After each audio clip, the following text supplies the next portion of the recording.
दुर्गा जी, कोमल जी और अमर जी के साथ बैठकर बातें कर रही थीं। बारिश शुरू होते देख कोमल जी ने बच्चों को बुलाना चाहा कि दुर्गा जी ने मना कर दिया। एंजॉय कर लेने दीजिए बच्चों को। मेरा शिवाय तो हालातों के चलते बड़ा हो गया है। कम से कम वामिका को तो जीना चाहिए। बहुत मुश्किल हालातों से बाहर निकली है वो। अमर जी और कोमल जी अब चुप हो गए क्योंकि दुर्गा जी की बात गलत नहीं थी।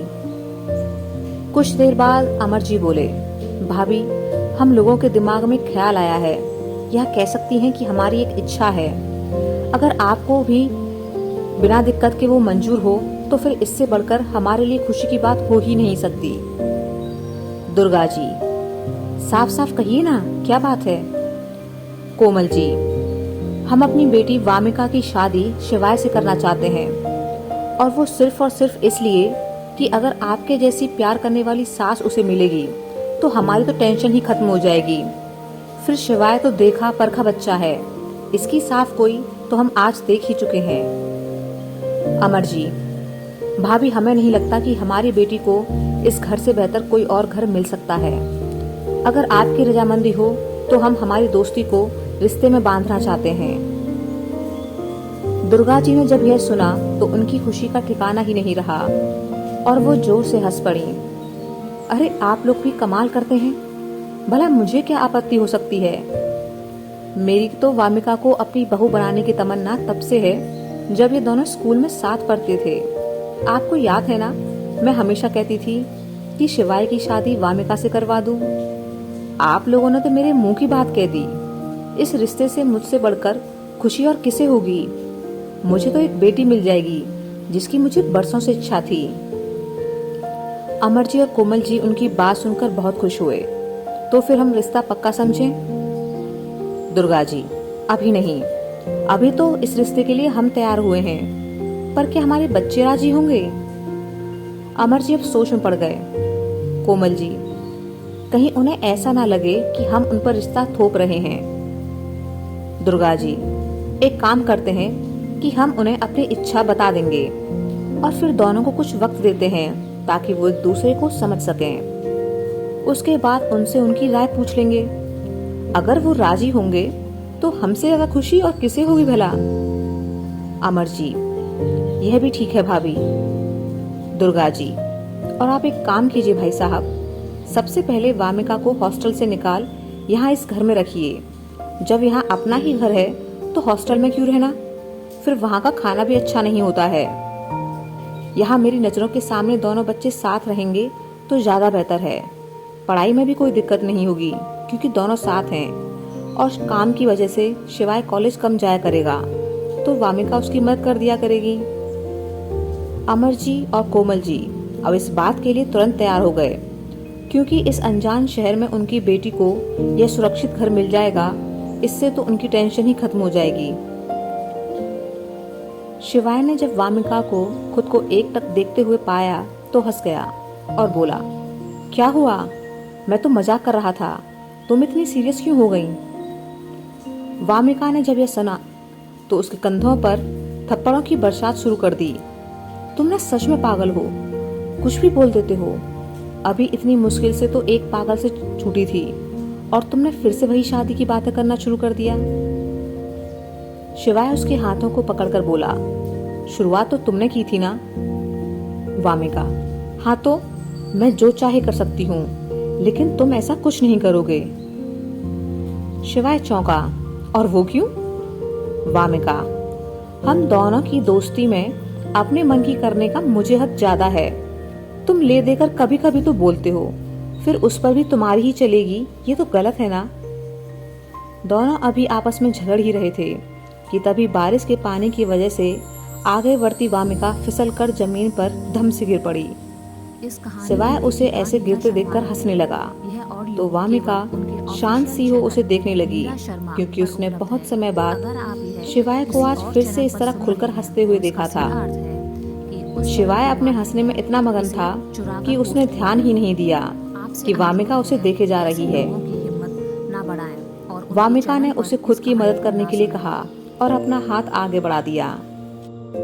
हंसते हुए शिवाय ने उसका हाथ थामकर उसे खींचना चाहा कि उससे पहले ही वामिका ने उसे जोर से अपनी तरफ खींच लिया और अगले ही पल शिवाय भी जमीन पर आ गिरा। जहां एक ओर शिवाय कमर पकड़कर बैठ गया, वहीं वामिका उसकी हालत पर हंसने लगी। शिवाय नाराज सा बोला, तुमने जानबूझकर गिराया है ना मुझे?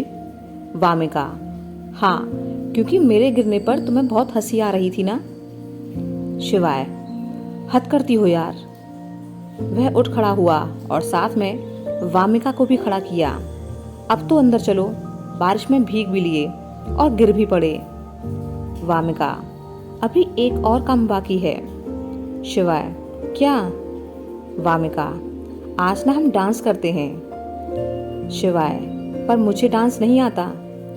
वामिका, तो मैं सिखाती हूँ तुम्हें। जैसे जैसे मैं करती जाऊं वैसे ही करते रहना। वामिका शिवाय के साथ कपल डांस करने लगी। दोनों एक दूसरे के साथ खूब एंजॉय कर रहे थे। कुछ समय बाद शिवाय वामिका को लेकर नीचे आ गया। दुर्गा जी उन्हें देखकर मुस्कुरा दी। वामिका का तो ठीक है, लेकिन शिवाय, तुम्हें कब से बारिश में भीगना पसंद आने लगा? शिवाय, माँ, मुझे तो अभी भी पसंद नहीं है। वो तो इस वामिका ने जबरदस्ती मुझे भिगोया। वामिका, हाँ तो क्या हो गया? तुम कौन से कागज के बने हो जो गल जाओगे? लाइफ में थोड़ा बहुत एंजॉय करना चाहिए, और आज तो तुम्हें एंजॉय करना ही चाहिए था, क्योंकि आज तुम्हारी दोस्त के सिर से इतनी बड़ी बला जो उतरी। कोमल जी, वामिका, तुम क्यों तंग करती हो बेचारे को? वामिका, दोस्त है मेरा, खूब तंग करूंगी। अमर जी, अच्छा जाओ और जाकर कपड़े बदल लो, वरना बीमार पड़ जाओगे दोनों। दोनों अब चेंज करने चले गए। कुछ टाइम बाद मनोहर काका ने सबके लिए खाना लगा दिया।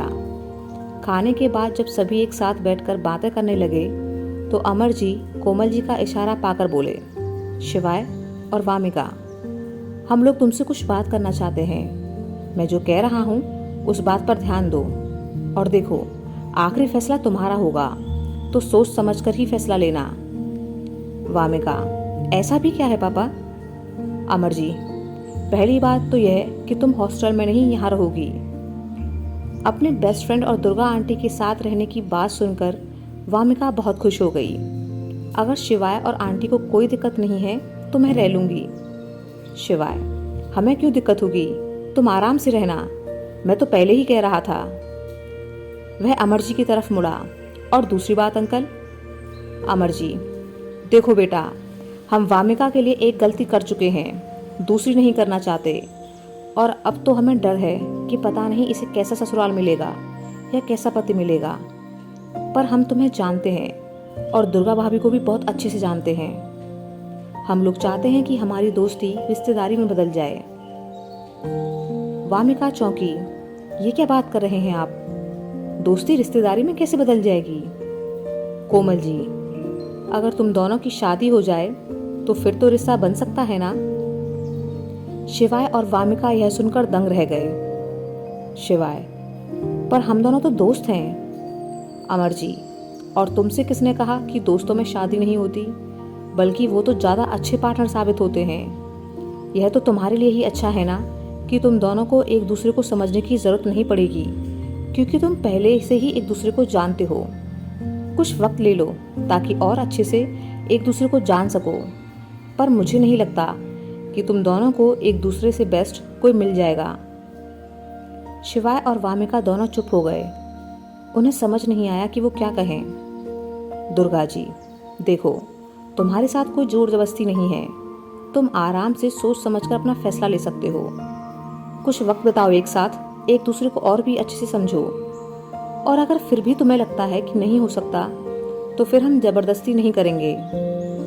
कोमल जी, हाँ, हमारे मन में क्या था वह हमने तुम्हें बता दिया है, और अब तुम देखो कि तुम्हें क्या लगता है। वैसे अगर तुम्हारी शादी होती है तो हमें बहुत खुशी होगी। वह वामिका की तरफ मुड़ी। मुझे नहीं लगता वामिका कि तुम्हें शिवाय से बेहतर कोई मिल सकता है। दुर्गा जी और शिवाय, तुम्हें भी जितना वामिका समझती है उतना तो शायद ही कोई और लड़की समझेगी। शिवाय और वामिका सोच में पड़ गए कि क्या बोलें।